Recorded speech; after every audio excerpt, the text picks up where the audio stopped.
ஒரே ஜாதகம் மாதிரி இன்னொரு ஜாதகம் இருக்காது. அதுதான் பியூட்டி. எல்லாரும் இது குழப்பிக்கிறாங்க. ஒரே நேரத்துல பிறகுது. ஆமா. ரஜினி போன நேரத்துல 1000 பேர் பிறந்துக்கிறாங்க. ஆமா. எம்ஜிஆர் பிறந்திருக்காங்கன்னு சொல்லலாம். ரஜினியோட அம்மா அப்பா வேற, எம்ஜிஆரோட அம்மா அப்பா வேற.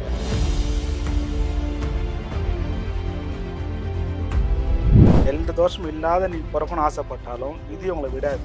எனக்கு தெரிஞ்சு பல ஜோசியர்களை கரெக்டாக குறிச்சு கொடுத்து ராகுகே தோஷம் இல்லாம செவ்வாய் தோஷம் இல்லாம குழந்தை பிறக்கணும் முயற்சி பண்ணாங்க. ஆனால் முடியல. கருணாநிதிக்கு ஸ்டாலின் மகனா பிறகுன்றது விதி, ஸ்டாலினுக்கு உதயநிதி மகனா பிறகுன்னு விதி. ஸோ இப்படி தான் எல்லாமே சர்க்கிள் தான் வரும்.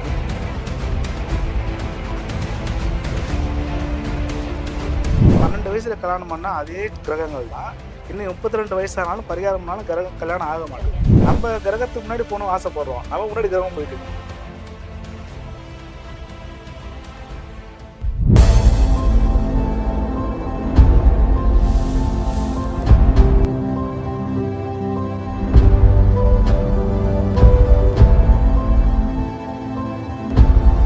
ஸ்ரீ வாராகி டிவி நேயர்கள் அனைவருக்குமே வணக்கம்.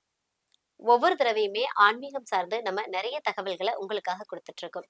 அந்த விதத்துல இன்னைக்கு ஆன்மீகம் சார்ந்து பேசுறதுக்காக நம்ம கூட இணைஞ்சிருக்கிறாங்க உலகியல் ஜோதிடர் முருகன் துணை பாலு சார். அவங்கதான். வணக்கம் சார். வணக்கம்மா. எப்படி சார் இருக்கீங்க? நல்லா இருமா. Super sir. எல்லாருக்கும் முருகன் நல் கிடைக்குமா? கண்டிப்பா கண்டிப்பா சார். சொல்லுங்கம்மா. இப்போ நிறைய பேருக்கு ஜோதிடம் சார்ந்த நிறைய தகவல்களை கொடுத்துட்டு இருக்கோம். பட் ஒரு பேசிக்கான ஒரு டவுட் இருக்கு சார். இந்த ஜாதகம் அப்படின்றது எதை வச்சு கணிக்கிறாங்க? ஓகே, கரெக்டாக கணிக்க. ஜாதகன்றது உங்க லக்னம் தான் ஜாதகம். நீங்க பிறக்கிற நேரத்தை வச்சு எடுக்கிறது. ஸோ அந்த நீங்க எந்த நாட்டில் பிறக்கிறீங்களோ அப்போ ஒரு 2 மணி நேரத்துக்கு ஒரு லக்னம் மாறிட்டே இருக்கும். அதாவது 2.5 மணி நேரம் ஒரு லக்னம்பாங்க. ஸோ இந்த மாதிரி 2.5 மணி நேரம் லக்னம் மாறும்போது நீங்க எந்த லக்னத்தில் பிறக்கிறீங்களோ அதுதான் உங்களோட லக்னம். அதுல இருந்து உங்க தாய் தகப்பன் யாரு, உங்களுடைய வருங்காலம் எப்படி இருக்கும், இதெல்லாம் சொல்ல கணிக்கும். இது ஒரு இடத்துக்கு ஏற்ற மாதிரி மாறுபடும். இந்த லக்னம் ஒரு மாவட்டம் போகும்போதும் இல்ல ஒரு மாநிலம் போகும்போது லக்னம் மாறிட்டே இருக்கும். இது ஸோ லக்னம் தான் புள்ளி. இதை வச்சுதான் நம்ம ஜாதகம் கணிக்கிறோம். எதிர்கால வாழ்க்கை எல்லாத்தையும் இதை வச்சு நம்ம கணிப்போம். ஓகே, அந்த டைம் வச்சு நீங்க கணிக்கிறோம் அப்படின்னு சொல்றதுனால நான் உங்ககிட்ட அந்த கொஸ்டின் வைக்கிறேன். இப்போ ஒரு ஹாஸ்பிட்டல் இருக்கு அப்படின்னா அந்த ஹாஸ்பிட்டல்ல இல்ல ஒரு ஹாஸ்பிட்டல் வேணாம், ஃபார் எக்ஸாம்பிள் ஒரு 4 மணி அப்படின்னா அந்த 4 மணிக்கு இந்த உலகத்துல ஒரு 10 குழந்தைங்க இல்ல 100 குழந்தைங்க பிறக்குது அப்படின்னா ஒரே டைம்ல பிறக்கும் போது 10 குழந்தைங்களுக்கும் ஒரே மாதிரியான ஜாதகம் இருக்கிறது இல்லல்ல. அது எதுக்கான என்ன காரணம் சார்? உண்மைதான். அவங்க தாய் தகப்பன் வேற மாறுறாங்கல்ல. ஆனா நம்ம அந்த நேரத்தையும் அந்த அன்னைக்கு டேட்டையும் வச்சுதானே ஃபிக்ஸ் பண்றாங்க. கரெக்ட், உண்மைதான். என்னன்னா இப்போ இந்த ரூம்லயே இருக்கிறோம். இந்த ரூம்லயே ஒவ்வொரு மூலைக்கும் ஒரு கதிர்வீச்சு வரும். இப்போ ஏசி ஓடுதான் வச்சுங்களேன். இப்போ ஏசி பாட்டில இருந்தா அவங்களுக்கு கூலிங் அதிகமா வரும், கொஞ்சம் தள்ளி இருந்தா கூலிங் கம்மியா வரும். அதே மாதிரி அந்த சூரிய உள்ள இருந்து வர கதிர்வீச்சு ஒவ்வொரு இடத்துலயும் படும்போது ஒவ்வொரு விதமான கதிர்வீச்சு படும். அதை வச்சு மாறுபடும். ரெண்டாவது தாய் தகப்பனுடைய பூர்வீக சம்பந்தப்பட்ட விஷயமும் இதை சேர்ந்து வரும். இப்படிதான் பலன் மாறுபடும். இப்போ ஒண்ணு இல்ல, நம்ம மொபைல் இருக்குது. மொபைல் ரூம் உள்ள 4 மொபைல் இருக்குது. ஒரு இடத்துலயும் ஒவ்வொரு மாதிரி டவர் வரும். இது எப்படி இது? அதே மாதிரிதான் ஒரு குழந்தையும் ஒவ்வொரு இடத்துல பிறக்கும் போதும் இந்த மாதிரி மாறுபட்டே இருக்கும். அவங்களோட தலையெழுத்து மாறுபடும். ஏன்னா ஒரு தாய் தப்பு வேறு தானே உங்களுக்கு. அதே மாதிரி ஒரே ஜாதகம் மாதிரி இன்னொரு ஜாதகம் இருக்காது. அதுதான் பியூட்டி. ஏன்னா ஒரு 10 நிமிஷத்துக்கு லக்னம் புள்ளி மாறும். ஒரு லக்னம் ஒரு கட்டத்துல 3 நட்சத்திரம் இருக்கும். ஒரு நட்சத்திரம் 4 பாதம் இருக்கும். ஸோ இந்த 10 நிமிஷம் ஒரு பாதம் மாறினே இருக்கும். இப்போ விருச்சிக லக்னம் அப்படின்னா விருச்சிக லக்னத்துல 3 நட்சத்திரம் இருக்கும். அதுல ஒரு நட்சத்திரம் 4 பாதம் இருக்கும். ஒரு 10 நிமிஷம் காலவர் பாதம் மாறும் போது எல்லாமே மாறும். நீங்க விருச்சிக லக்னம் சொல்லுவீங்க, அவ்வளவுதான். இல்ல விருச்சிக ராசி சொல்லுவீங்க. ஆனா அதுக்குள்ள டிகிரி மாறினே இருக்கும். ஓகேங்களா? இதை வச்சு பார்க்கும்போது இந்த பலனும் மாறுபட்டு வரும். நீ எல்லாம் என்ன சொல்றீங்க, ஒரே இடத்துல பிறகுறாங்க சொல்றீங்க. இதுதான் விஷயம். ஒரு செகண்டுக்கும் டிகிரி மூவ் ஆகினே இருக்கும். அந்த நொடிமுழு பாப்பீங்கல்ல, அந்த நொடிமுழு போயிட்டே இருக்குல்ல, அதே மாதிரி டிகிரி மாற தலையெழுத்து மாறிட்டே இருக்கும். இப்படிதான் நம்ம பாக்குறோம். எல்லாரும் இது குழப்பிக்கிறாங்க. ஒரே நேரத்துல பிறகுது. ரஜினி போன நேரத்துல 1000 பேர் பிறந்துக்கிறாங்க. எம்ஜிஆர் பிறந்திருக்காங்கன்னு சொல்லலாம். ரஜினியோட அம்மா அப்பா வேற, எம்ஜிஆரோட அம்மா அப்பா வேற. அப்படி அந்த மாதிரி. சோ இதே மாதிரி டிகிரி மாறினே இருக்கும். ஒரு 10 நிமிஷத்துக்கு ஒரு டிகிரி மாறும், ஒரு பாதம் மாறும். மாதம் போது அவரோட தலையெழுத்து மாறினே இருக்கும்.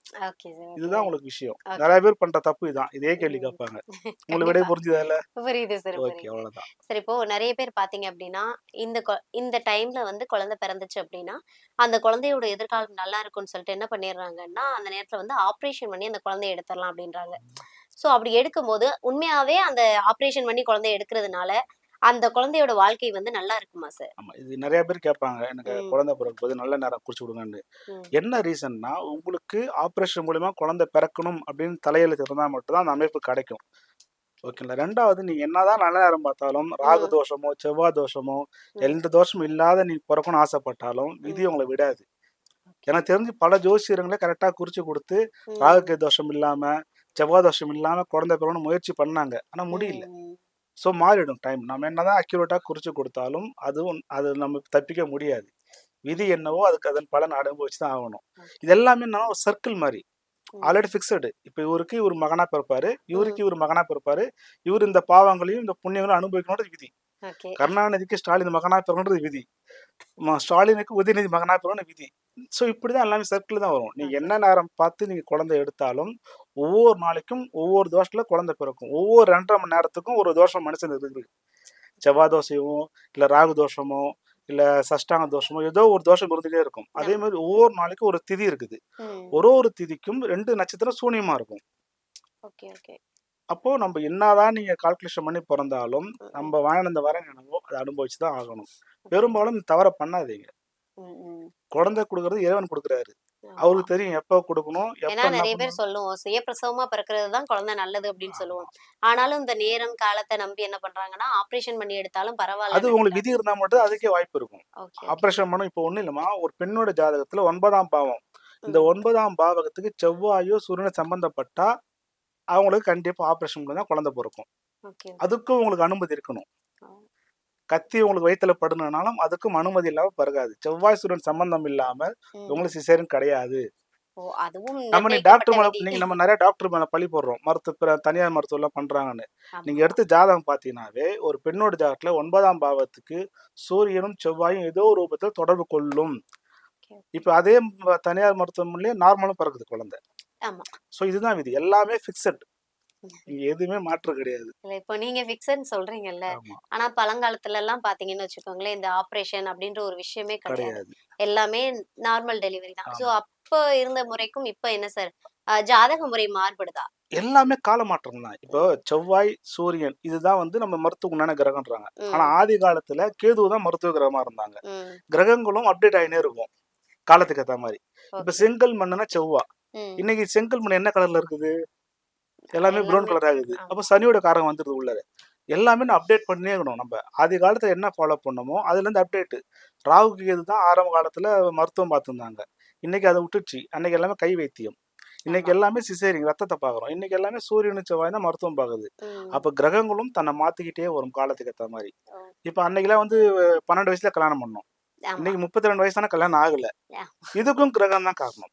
ஓ! எல்லாமே கிரகங்கள் நம்மள நகர்த்தும். Okay, okay. நம்ம எதுவுமே நம்ம கிரகத்த இயக்கல.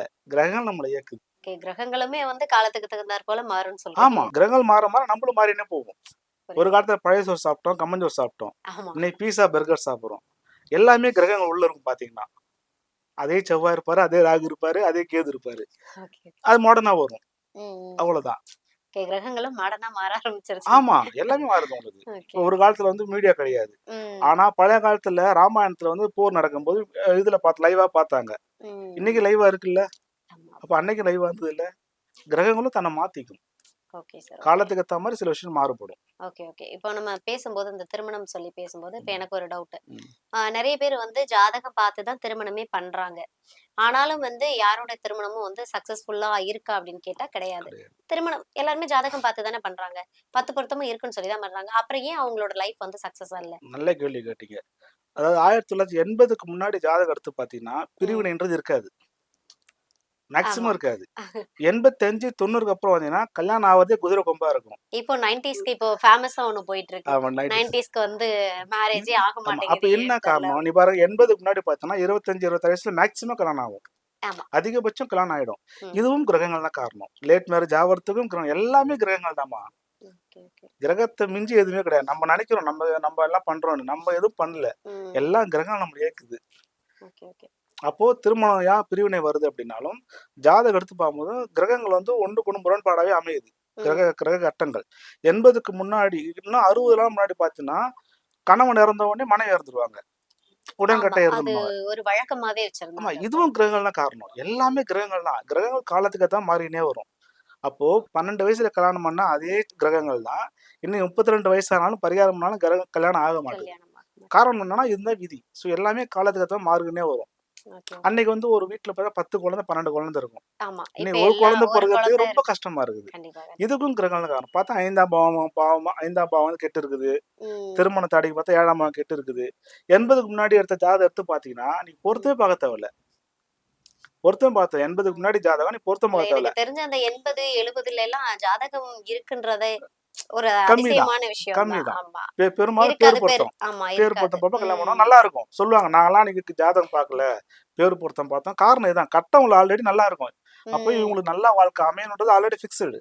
Okay, okay. இப்போ பார்த்தீங்கன்னா 10 பொருத்தம் பார்த்து ஆமா. பார்க்குறீங்க, பண்றாங்க. ஆனா பிரிவினை வருது, பிரச்சனை வருது. காரணம் பார்த்தோன்னா அவங்களுக்கு 7ஆம் பாவம் கெட்டு இருக்கும், 2ஆம் பாவம் கெட்டு இருக்கும், 5ஆம் பாவம் கெட்டு இருக்கும். ம். இப்போ நான் பார்க்குற ஜாதகம் எல்லாமே புத்திரஸ்தானம் கெட்டு போனதாமா வருது. இயற்கையாவே ஒருத்தருக்கு குழந்தை பிறக்க வாய்ப்பே இல்லாம தான் வருது. ஓ.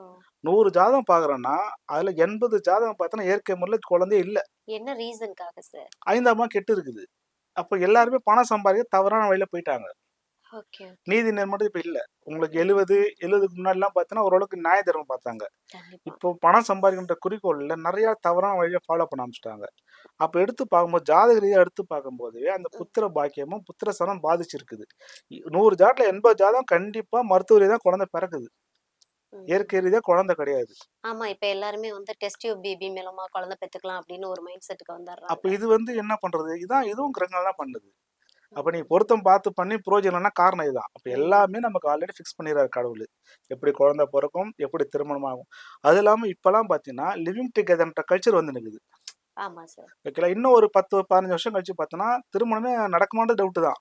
நீ கண்டிப்பா. வா, ஒரு ஒரு 4 மாசம், 5 மாசம் வாழ்ந்துக்கலாம். ம், சேர்ந்து வாழ்வோம். இல்லன்னா விட்டுட்டு போயிடுவோம். இப்படிதான் ஜாதகமே இப்படிதான் வருது. ஒரு பெண்ணுக்கு பார்த்தாலும், ஆணுக்கு பார்த்தாலும் கிட்டத்தட்ட ஒரு 3 பெண்களோடயோ, 3 ஆண்களோட தொடர்பு வர மாரி தான் இன்னைக்கு இருக்கிற காலகட்டமே வருது. ஸோ ம். லிவிங் டுகெதர்ன்றது நமக்கு ஆல்ரெடி வந்துட்டு இருக்குது. புரியுது. ஆமா. அந்த கலாச்சாரம் மாற கலாச்சாரம். ஸோ ஆரம்பிச்சிருச்சு. இதுவும் பார்த்தீங்கன்னா, உங்களுக்கு அந்த 7ஆம் பாவம் கெட்டு இருக்குது, 2ஆம் பாவம் கெட்டு இருக்குது. ம், இப்ப பிறகுற குழந்தைலாம் எடுத்து பார்த்தீங்கன்னா, என்னதான் நல்ல நேரம் பார்த்து நீங்க குழந்தைய டெலிவரி பண்ணாலும், ம். அடுத்த தலைமுறை லிவிங் டுகெதர் வாழ்க்கை தான் வாழ்வாங்க. ஓ! இதுக்கு பரிகாரம்லாம் ஒண்ணும் பண்ண முடியாது. இதெல்லாம் வாய்ப்பே ஃபிக்ஸ் இல்ல. கால மாற்றம் எல்லாமே. கால காலமாற்றம். மாற்றங்கள். ம். 12 வயசுல திருமணம் பண்ணது, நீ 32 வயசு திருமணம் ஆகலாம். என்ன விஷயம்? கால மாற்றம். காலமாற்றம். கிரகங்கள் தன்னை மாத்திக்கிட்டே இருக்கும். ம். நம்ம கிரகத்துக்கு முன்னாடி போகணும்னு ஆசைப்படுறோம். நம்ம முன்னாடி கிரகம் போயிட்டு இருக்குது. Okay, so okay. நீ பொருத்தம் பார்த்தாலும், நல்ல நேரம் பார்த்து குழந்தை பிறந்தாலும், அடுத்த தலைமுறை குழந்தைக்காக மருத்துவத்தை நாடணும். ம். லிவிங் டுகெதர் வாழ்க்கை வாழ்வாங்க. ஓகே. இதுதான் விதி. நீங்க அப்ப இது நடக்காம இருக்கணும். பரிகாரம் என்ன கேட்டா, புண்ணியம் பண்ணுங்க. ம். கோயிலுக்கு குளத்துக்கு போறது புண்ணியம் கிடையாது. யாருக்கும் துரோகம் பண்ணாதீங்க. முடிஞ்ச ஓகே. அளவுக்கு நன்மை செய்யுங்க. புரியுது. நன்மை செய்யும்லாம் கூட தீமை செய்யாதீங்க. ஆ. இதுதான் உங்களுடைய 5ஆம் பாவம் பலப்படும். உங்களோட 5ஆம் பாவமும் 9ஆம் பாவமும் நல்லா இருந்ததுன்னா, இயற்கையா ஒரு ஆணும் பெண்ணும் சேர்ந்தா குழந்தை பிறக்கும். நம்ம குழந்தை நம்ம கல்யாணம் பண்ணி எதுக்கு மருத்துவமனைக்கு போகணும்? ம். எல்லா உயிரினங்களும் குழந்தை பெத்துக்குது. ம். எல்லா உயிரினமும் நார்மலா குழந்தை பெத்துது. ஆனா அந்த மனித பிறவி மட்டும் தான் எதுக்கு போறோம்? மருத்துவமனை. ஹாஸ்பிட்டல் போறோம். காரணம் என்னன்னா, பாவங்கள் அதிகமாயிட்டே இருக்குது. ஓகே. பணத்தை நோக்கியே நம்மளோட வாழ்க்கை ஓடுது. ம். இது மகா தப்பு. பணம் தேவை. மனுஷன் வாழ்றதுக்கு பணம் தேவை. கண்டிப்பா. என் தலைமுறைக்கு பணம் போதுமா? அது தேவையில்ல. என்னோட ம். குழந்தை படிக்கிறது பணம் தான் போதும். அவன் படிச்சு அவன் சம்பாதிக்க போறான். ஆமா. அவன் குழந்தை அவன் சம்பாதிக்க போறான். தேவைக்கு இன்னைக்கெல்லாம் பணம் எல்லாருமே சம்பாதிங்க. 4 தலைமுறைக்கு பணத்த சேர்த்து வைக்கணுன்றதுக்காகவே ஓடிட்டு 3 இருக்காங்க. தலைமுறை மேல யாரும் வாழ மாட்டாங்கம்மா. ஆனா புரியுதா? சேர்த்து வைக்கணும்னு நெனைக்கிறாங்களே! 35 வருஷம் முன்னாடி வாழ்ந்தாலும் பார்த்தீங்கன்னா, இன்னைக்கு கஷ்டப்பட்டுருப்பான். கண்டிப்பா. அன்னைக்கு கஷ்டப்பட்டா நல்லா இருப்பான். எதுக்கு ம். பணம் சேர்க்குறீங்க? எத்தனையோ பெரிய பெரிய கோடீஸ்வரனா இருக்கிறாங்க. கண்ட ஆமா. இடத்துல நிலம் இருக்கும். ஆனா அவருக்கு புத்திரம் இருக்காது. ம்.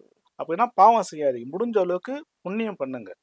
நீங்க கோயிலுக்கு போறீங்கன்னா போலே தேவையில்ல. ம். நமக்கு தெரியாம யாருக்கும் துரோகம் பண்ணாதீங்க. அடுத்தவங்களுக்கு உங்களால முடிஞ்ச அன்னதானம், நீர் தானம். ஒரு காலத்துல அன்னதானம்லாம் ஃப்ரீயா கிடைச்சுது சாப்பாடுலாம். ஆமா. இன்னைக்கு அதுவும் காசு. ம். தண்ணி ஃப்ரீயா கிடைச்சுது. அதுவும் காசு. எல்லாமே வியாபாரமயமாகும்போது பாவங்கள் சேரும் நமக்கு. புண்ணியம் பண்ணுங்க. முடிஞ்ச அளவுக்கு அடுத்தவங்களுக்கு தர்மம் பண்ணுங்க. ஓகே. உலகியல் சார்ந்து நெறைய விஷயங்கள நம்ம மக்களுக்காக குடுத்துருக்கீங்க. ரொம்பவே பயனுள்ளதாவும் இருக்குன்னு நம்புறேன். ரொம்ப நன்றி சார். நன்றிம்மா. நன்றி சார்.